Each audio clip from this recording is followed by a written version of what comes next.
Welcome to Monster Man. Oh! Hey, Peter.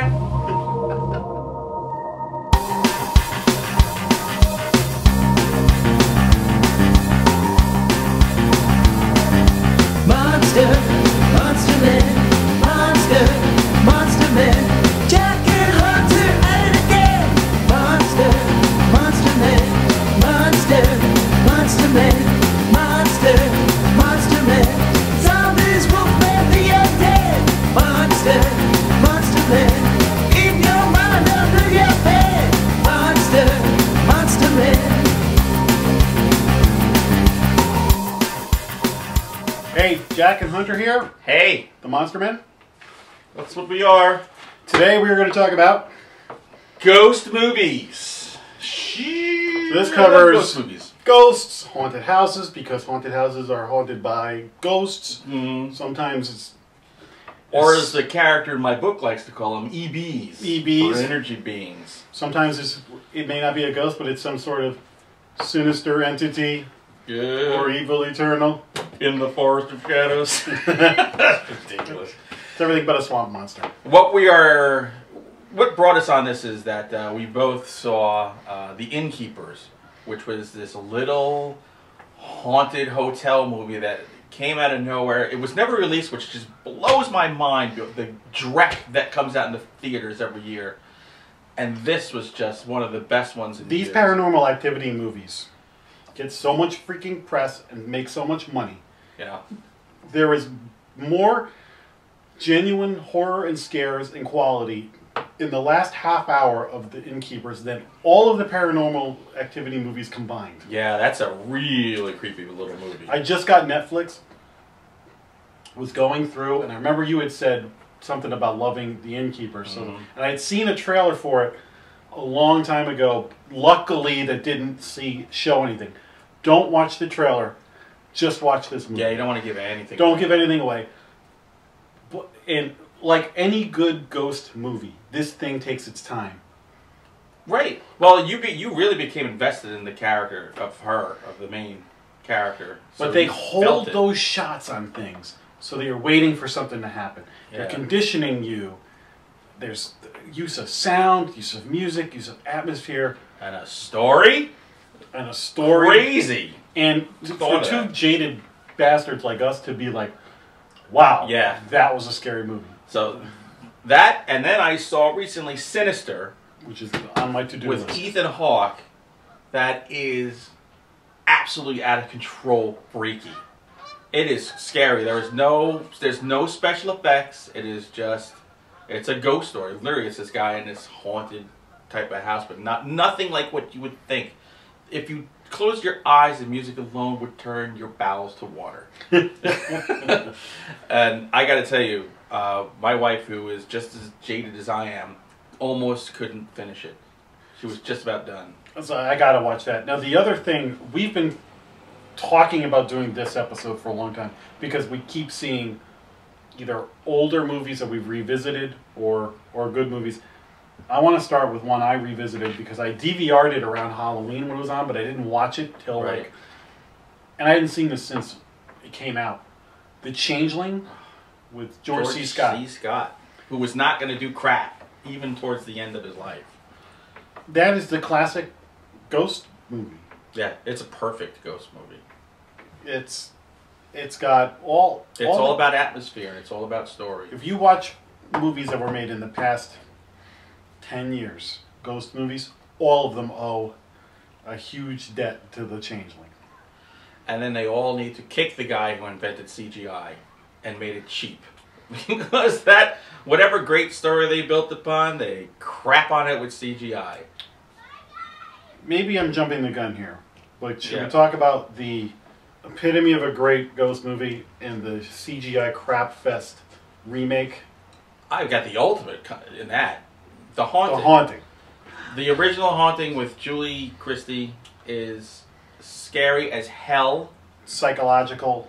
Directed by Robert Wise, What where you don't see scares you. Sam Raimi took the way he moved the camera and stuff in Evil Dead. He took that all from The Haunting. And then they remade it.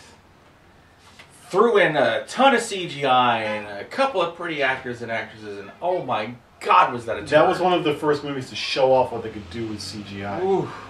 Now, around the time that came out, the Blair Witch Project and The Sixth Sense came out. And I remember seeing Sixth Sense and The Haunting and going, okay, we now have a perfect case study of a incredibly original, scary ghost movie in The Sixth Sense and The Haunting, which is the biggest crap fest ever. Then you revisit the original Haunting and you're like, this is one of the... Some people are going to say it's the #1 ghost movie, haunted house movie of all time. People do. I do. Everybody will put it in the top 10. They should. And along with The Sixth Sense, which we can talk about next. And That's like a haunted person. And then when you want to talk about the worst, you talk about the Haunting remake. Yeah. Let's just go through some of the movies that we love. That if you want to earn, I said it before, if you want to earn your badge as a Boy Scout in the horror club, you got to watch these. The Others, Nicole Kidman, freaky. Now another one you see The Sixth Sense. Everybody's trying to rip off The Sixth Sense. How can I do a twist? How can I do a new version? And The Others comes along right after this, and is the 1-2 punch. That was like the British version. This is what we're gonna do, and we're gonna show this. And that was another just atmospheric, just closed in this old There's house. some visuals in that movie there. The little girl under the sheet. Yeah, that's a freaky little movie. Classic among classics, the Amityville Horror, based on a completely untrue story. Yeah. I was not a big fan of that movie when it first came out. Get out! Get out! Rod Steiger, come on! Bad we can't stay. When they did a remake of that one, I thought, well, there's a movie that maybe they could, could use to be remade. And then let's get Ryan Reynolds in here. The remake was another CGI crap fest. I recently watched the original again, and I was like, I think I was just young and impatient, and was more about, show me something. I want blood. To the head. If you watch that movie, Margot Kidder, tell me she doesn't look exactly like Courtney Cox in that movie. Oh, I have it all the time to watch it. She looks Courtney good Cox. in that movie. Another one by the same guys who did Sinister, Insidious, that's another. The first half of that movie has really scary parts to it. The first half of that movie is the scariest half of a movie you're probably going to see. And then it gets a little silly. The wheels come off a little bit. There's a Darth Maul-like thing. You know what, though? It's creepy. If there was no Darth Maul, that would be really scary. But there is a Darth Maul. But it's definitely a good movie. It's definitely worth watching. They're making a sequel to that, by the way. All right. But literally, the first half is worth it. The first half is better than 4 other movies combined as far as scares and chills that they give you. We'll go over to Japan or Korea. I think they were originally The Ring. So you've got The Ring and then The Ring remake, which is a good remake. Yeah, a remake of a remake. Wasn't it a TV show, then a movie, then a remake? I don't know. Was it a TV show, The Ring? I think it was a miniseries originally. I've only seen the American one. I never saw the Japanese or the Asian. I saw them both. I mean, they're cool. They're creepy. They have their moments, I like it better than The Grudge. So The Ring's got the well and the girl coming out of the well with the fast kind of jerky motion. So that's kind of cool. The Sixth Sense we did. The Orphanage. I have not seen that. The Orphanage that's Guillermo del Toro. Oh my God. See The Orphanage if you really want to be creeped out. And all these movies, I got to tell you, you're going to have to watch them on DVD or on demand or whatever. Shut the lights out. Turn your stupid cell phones off. Throw it in another room and just watch it. Because if you have the lights on or if you're being distracted, it just breaks whatever investment you've got emotionally in the movie. I did that for the Innkeepers, and you're totally right. You don't have your iPad with the light on. No, don't check your phone. Don't let it ring. I'm telling you, there's a reason why in a movie theater things work sometimes so much better than when you're home because there's no distractions. So you're in the movie. And people at home just don't do that. So turn off your cell phone, turn off the light, you'll be happy. Let me move over here. Well, The Shining. Or The Shinin. The Shining. The The Shining is, again, one of the top 5. Phenomenal.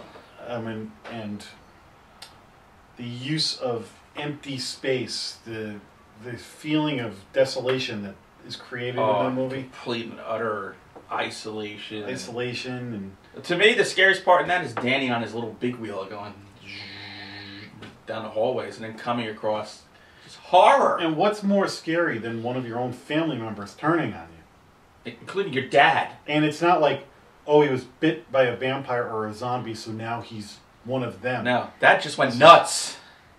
Which I can see. Bat. Can't you hear me working?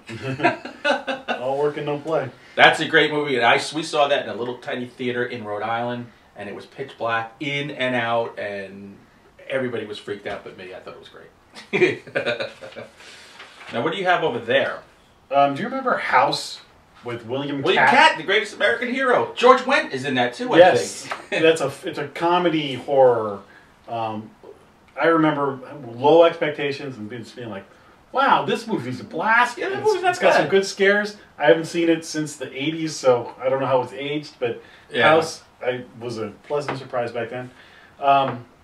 Woman in Black with Harry Potter. That was good. That was Hammer Film Production Company. That was their first did not expect that to be any good and was like, wow, that's a great movie. That's a good Victorian era kind of horror movie. There's one you have on here, The Lady in White. The Lady in White. With Lucas Haas. And, the mother from Who's the Boss? Oh, wow. The grandmother. From Soap? Yes. It actually is, there's a scene in there with the little boy in the coat room in school. Oh, yeah. Scare the pants off of you. If you were him and you saw that, you would probably drop dead. There's no way your heart could survive that. And then the rest of the movie becomes a mystery and stuff. It's actually, it's a very good movie, but that particular scene is worth the price of admission. I watched half of a movie before I came over here today, and I've got to go back, and the first half is very good. It's called The Pact.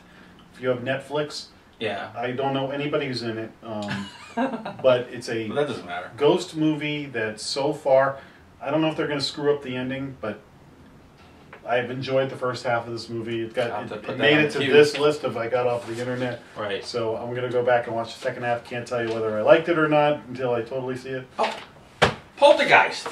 I can't believe we forgot Poltergeist. Poltergeist is one of the king daddies because it was a ghost movie, but it also had that Spielberg special effect thing going. Mm-hmm.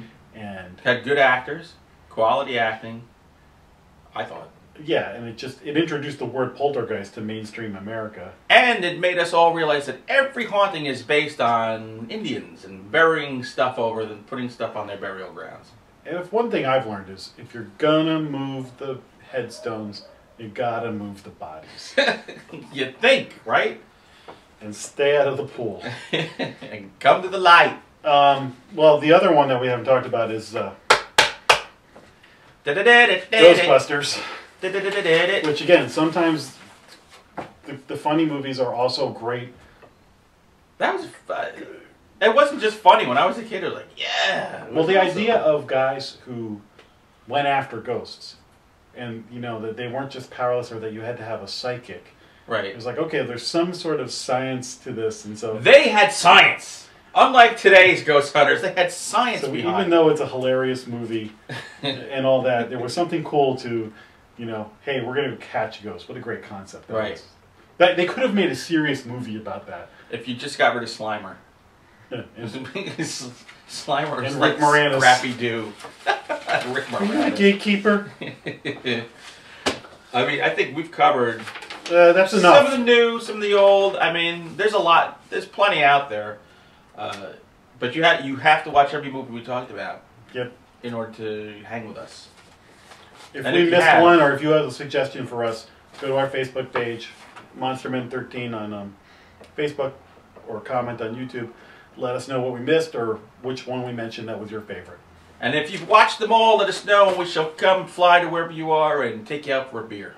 We'll sneak up behind you and scare the hell out of you. All right, so till next time, we'll see you on Monster Man. Happy haunting.